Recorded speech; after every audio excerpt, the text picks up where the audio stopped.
అవును. ఇప్పుడు మనం చూస్తున్న విత్తనం బ్లేజ్ అండి. మన తంగెడ గ్రామంలో తంగెడ బ్రహ్మయ్య గారు ఉన్నారు మన పక్కనే.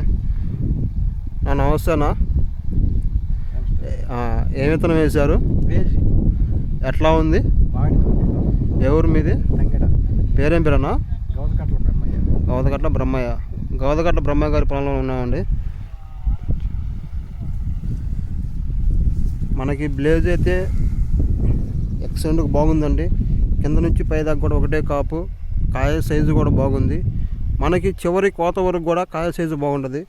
దీనివల్ల మార్కెట్లో అధిక రేటు, కాయ కలర్ బాగుంటుంది. మనకి కొనే బెరలకు కూడా కాయ సైజు చూడగానే కన్ను కొడుతుంది బాగా. మన తంగెడ గ్రామంలో ఉంది ఈ విత్తనం బ్లేజ్ అది.